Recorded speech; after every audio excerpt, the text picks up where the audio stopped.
हमारे आदरणीय मुख्यमंत्री जी निकले थे भाई एकजुटता करने के लिए। जहां इनको 2 प्रदेश का दौरा करने के बाद समझ में आ गया तो वापस बिहार का दौरा करने लग गए। अच्छा, तो उन्होंने कभी ये सार्वजनिक तौर से कहा है कि वो थे? और वो आप समझते हैं कि भाई उनका कद हमारे आदरणीय नरेंद्र मोदी जी के कद के बराबर है? विपक्षी दल एक होने वाला नहीं है। हर कोई चाहता है कि उनके हाथ में लड्डू रहे, कोई भी देश हित में बात नहीं करना चाहता है। नमस्कार, आप देख रहे हैं न्यूज़ फॉर नेशन। मैं आपके साथ अजय सिंह। 2024 का लोकसभा चुनाव होना, इसको लेकर जो तमाम पार्टियां हैं वो जुड़ गई है। वहीं बात करें तो जो महागठबंधन सरकार है वो विपक्षी एकजुटता में जुटी हुई है और मुख्यमंत्री नीतीश कुमार लगातार विपक्ष एकजुट करने में लगे हुए हैं। इसे बात करने के लिए हमारे साथ हैं प्रिंस पासवान, जो समस्तीपुर से सांसद हैं। सर, विपक्ष पार्टी एकजुट में लग गई है, क्या कुछ विपक्ष एकजुट हो पाएगा? एकजुट तो साल 1.5 साल से सोच रहे हैं, सुन रहे हैं। ये हमारे आदरणीय मुख्यमंत्री जी निकले थे भाई एकजुटता करने के लिए। जहां इनको 2 प्रदेश का दौरा करने के बाद समझ में आ गया तो वापस बिहार का दौरा करने लग गए। तो एक विपक्ष है कहाँ जो एकजुटता होगा? कहाँ है?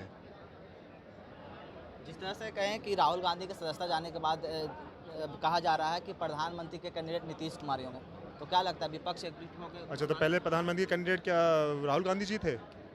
कांग्रेस के द्वारा तो राहुल गांधी। अच्छा, तो उन्होंने कभी ये सार्वजनिक तौर से कहा है कि वो थे? और वो आप समझते हैं कि भाई उनका कद हमारे आदरणीय नरेंद्र मोदी जी के कद के बराबर है?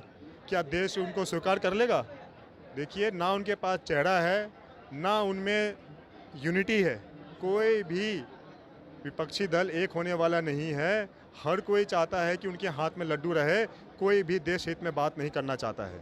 जिस तरह से अभी विपक्ष एकजुट होने की बात कही जा रही है, तो उधर जो शरद पवार हैं वो कह रहे हैं कि जेपीसी का कानून नहीं होना चाहिए, कोर्ट का ही फैसला हो। तो क्या विपक्ष कभी एकजुट होगा? विपक्ष से अलग बोल रहे हैं। अरे कानून होना चाहिए, कानून होना चाहिए। कानून बनाना कहाँ कानून बनता है? सदन ये लोग चलने दे रहे हैं? पूरा 1 महीना निकल गया बजट सेशन को। बजट इतना महत्वपूर्ण सेशन होता है, क्या ये सेशन चलने दे रहे हैं? क्या इसके पहले इन्होंने सेशन कभी चलने के लिए दिया? सिर्फ हंगामा हंगामा हंगामा। आपको जब जनता ने चुनकर आपको सदन में भेजा है तो वहाँ जनता की आवाज़ उठाइए, उनके हित में वहाँ बात करिए, कानून बनाइए, नीति बनाइए और लोगों के लिए काम करिए। जब कोई एक व्यक्ति निकल चुका है पूरे देश का नाम रोशन करने के लिए पूरी दुनिया में, तो यहाँ पे विपक्ष एकता में आ गई है। विपक्ष एकदम इकट्ठा हो गई है कि भाई इनको हरा क्यों किस बात के लिए इकट्ठा हो रही है? देखिए, इनको कोई भी देश हित में बात करने का इनको का ना मतलब है, ना इनको कोई हक है, ना इनको कोई समझ है। इनकी समझ एक है कि भाई हमारे हाथ में पावर आए और हम देश को कैसे लूटें। जिस तरह से बात करें कि बिहार में सियासी इफ्तार हो रहा है और बीजेपी कह रहे हैं कि एक तरफ बिहार जल रहा है और दूसरी तरफ ये लोग इफ्तार मना रहे हैं, तो इसको कैसे आप देख रहे हैं? इस रूप में बिल्कुल सही।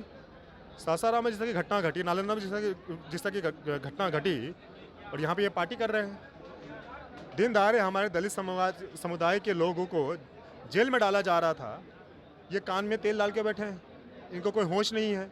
इनके पास जाइए तो ये बोलते हैं उनसे बात करो, इनके पास जाओ तो बोलते हैं उनसे बात करो। इनका कोई मंत्री नहीं है जो सुन ले। अरे दरअसल बात ये है कि बिहार में एक फर्जी सरकार चल रही है जिसका नेतृत्व कोई और कर रहा है।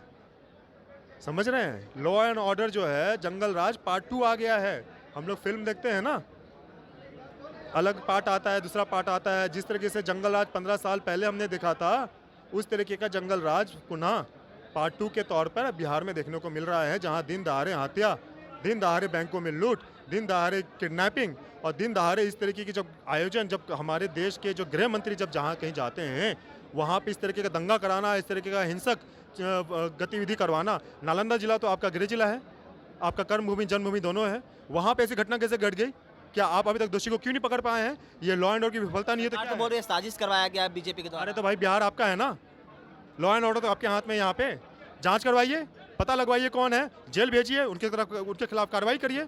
क्यों आप चुटकी क्यों ले रहे हैं? इस पे जब आप जाके पूछिए तो ये लोग चुटकी लेंगे। हाँ, ये तो है, वो तो है। अरे भाई, आपको जवाब देना है। ये हाँ, प्रदेश की जिम्मेवारी आपके हाथ में है। अगर केंद्र से कोई मंत्री आते हैं तो उस तरह की घटना, जब हिंसक घटना उनके आगमन से पहले होती है, तो इसके लॉ एंड ऑर्डर की जिम्मेवारी आपकी बनती है और आपको जवाब देना चाहिए कि ये प्रदेश आप किस हिसाब से चला रहे हैं। एक लास्ट क्वेश्चन रहेगा। केंद्रीय गृह मंत्री अमित शाह बिहार दौरे पे आए थे, तो उन्होंने कहा था कि हम बिहार में 40 के 40 सीट पर लड़ेंगे। तो आप लोग कहाँ जाइएगा? इंडिया वो बीजेपी जब 40 सीट पर लड़ेंगे तो बिल्कुल एनडीए जो है यहाँ बिहार में 40 के 40 सीट पर लड़ेगी। उन्होंने बीजेपी का कहा, एनडीए नहीं। आप देखिए, हमें समझ में ये नहीं आता है, जब आप लोग ये माइक पकड़ते हैं तो हम लोग ये सोचते हैं कि आप लोग पढ़े लिखे समझदार लोग, आकलन अच्छा करने वाले ऐसे हैं। इस तरीके की बेतुकी बातें मत करिए। हम लोग भी जब हमारा भी संगठन जब हर जिला में जाके जब तैयारी करता है तो हम लोग भी यही बोलते हैं, जब बैठक करते हैं, जब वहाँ पे समीक्षा करते हैं तो हम लोग भी कहते हैं तैयारी करिए, यहाँ से कैंडिडेट बताइए कौन है चुनाव लड़ने के लिए, हम उसको चुनाव लड़ाएंगे, हम उसको जिताएंगे। लेकिन जब गठबंधन होता है, गठबंधन का एक फ़र्ज़ होता है, एक कर्तव्य होता है, उसका एक धर्म होता है कि भाई जब गठबंधन साथी जहाँ से आपके चुनाव लड़ रहे हैं उसको जिताने में आपका पूरा आपका हाथ होना चाहिए, या आप जहाँ आप लड़ रहे हैं गठबंधन साथियों को जिताने का, आपको जिताने का हक उनके हाथ में होता है। ये गठबंधन धर्म कहता है। ये नहीं है कि भाई हमने अपनी तैयारी कर ली है तुम अपनी तैयारी करो, ये कौन सा गठबंधन धर्म हुआ ही।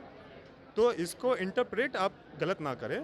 वहाँ पे वो आए हैं, अमित शाह जी आदरणीय हमारे गृह मंत्री जी बिहार में आए थे, वो वहाँ पे गए, उन्होंने वहाँ पे बोला। इस तरीके से हमारी पार्टी भी सब जगह जाती है, हम लोग भी अपने कार्यकर्ताओं में जोश भरते हैं कि भाई आप तैयारी करिए, चुनाव सामने आ रहा है, बहुमत से हम लोग जीतेंगे। आपके भाई हैं जो वो 40 सीट पर तैयारी कर रहे हैं, तो इसको आप किस रूप में देख रहे हैं?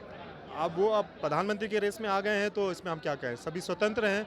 यहाँ जब एक चाय वाला जब प्रधानमंत्री बन सकते हैं, गरीब का बेटा प्रधानमंत्री बन सकता है, तो उनके पास तो बहुत ऊपर से उन्होंने शुरुआत की है, तो बहुत बहुत शुभकामनाएं।